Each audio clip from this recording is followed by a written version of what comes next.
Industri pelayaran global itu kan semacam raksasa yang nggak kelihatan ya. Dia jadi fondasi perdagangan dunia yang menggerakkan ekonomi kita semua.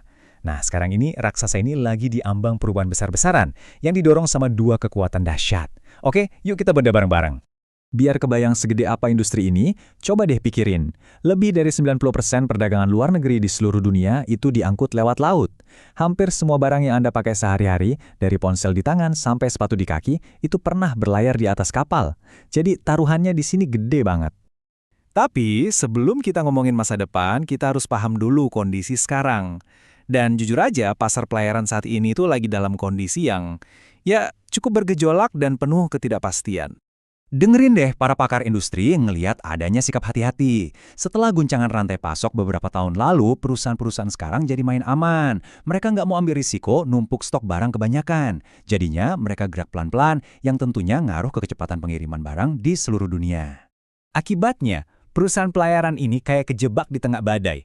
Pemulihan pabrik-pabrik di Asia itu nggak merata. Aturan tarif masih abu-abu, dan di saat yang sama, mereka harus ngambil keputusan strategis yang super rumit. Mau lewat terusan Suez yang lebih cepat, atau muter lewat Pancung Harapan yang lebih jauh. Dilema ini beneran nyata loh. Kalau mereka balik lewat Suez, tarif bisa anjlok karena kapasitasnya jadi banyak. Tapi kalau terus-terusan muter lewat Afrika, nanti malah alat-alat di pelabuhan yang bisa langka. Tiap keputusan punya akibat yang besar. Ini udah kayak main catur dengan taruhan tinggi di lautan dunia. Nah, sekarang kita masuk ke arus perubahan besar yang pertama. Tekanan internasional yang luar biasa supaya industri pelayaran ini jadi ramah lingkungan. Ini bukan lagi soal pilihan, tapi udah jadi sebuah keharusan. Dekarbonisasi artinya apa sih buat industri ini? Gampangnya, ini soal perombakan total. Upaya buat ngebersihin jejak karbon dari segala hal, mulai dari bahan bakar kapal sampai cara kargo dibongkar muat di pelabuhan.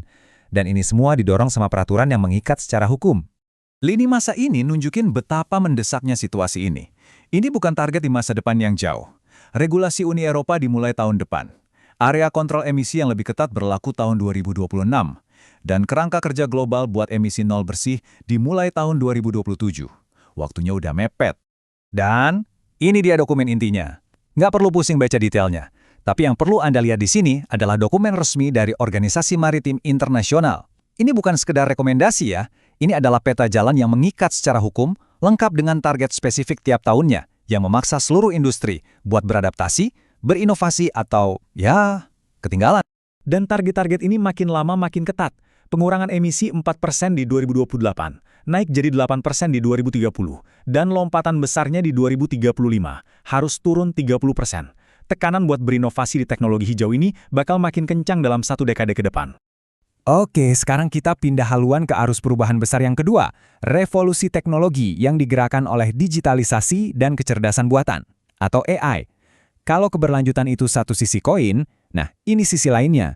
Visi di sini tuh ambisius banget. Coba bayangin sebuah pelabuhan yang operasinya presisi kayak jam tangan Swiss, di mana setiap kontainer, setiap kapal, setiap truk, semuanya dikoordinasikan oleh sistem cerdas biar efisiensinya maksimal. Jadi gimana cara kerjanya? Dimulai dari fondasi digital, jaringan 5G dan sensor-sensor IoT yang ada di mana-mana. Di atasnya ada derek otomatis dan truk tanpa sopir yang ngerjain tugas fisiknya. Nah, semua ini diatur sama otak pelabuhan berbasis AI yang mengoptimalkan segalanya dan terhubung langsung sama kapal, kereta api, dan truk. Ini bukan fiksi ilmiah loh. Yuk, kita lihat contoh nyata yang kuat. Rencana ambisius dari Tiongkok buat memimpin transformasi ini. Rencana mereka ini ngasih kita gambaran bakal seperti apa masa depan itu. Rencana ini langsung menjawab masalah yang kita bahas di awal tadi.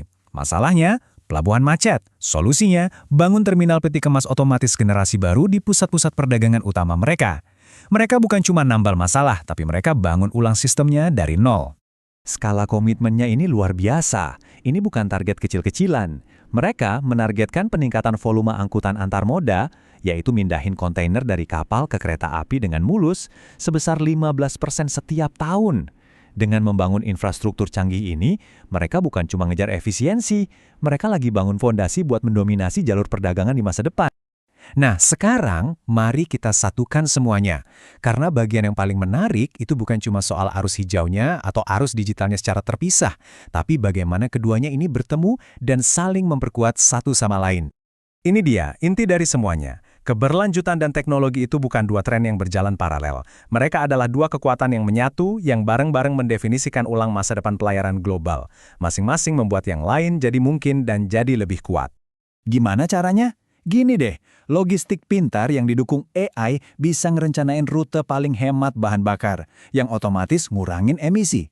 Terus, bahan bakar hijau yang baru itu butuh sensor dan sistem pintar biar bisa ditangani dengan aman. Dan pelabuhan otomatis itu mengurangi waktu kapal diam dengan mesin menyala, yang pastinya juga hemat energi. Rangkuman ini ngegambarin semuanya dengan pas. Gelombang hijau itu didorong oleh regulasi, tujuannya nol emisi, dan ngandelin teknologi kayak bahan bakar alternatif. Sementara itu, gelombang digital didorong oleh persaingan strategis, tujuannya efisiensi maksimal, dan pakai alat kayak AI dan otomatisasi. Keduanya punya tantangan besar, tapi bareng-bareng mereka membentuk masa depan. Jadi kita tutup dengan pertanyaan ini. Saat rantai pasok global yang menopang hidup kita ini jadi super efisien dan ramah lingkungan, kira-kira gimana itu akan mengubah cara kita memandang jarak dan koneksi? Apakah dunia justru akan terasa makin terintegrasi dan makin kecil dari sebelumnya? Nah, itu sesuatu yang menarik untuk kita pikirkan.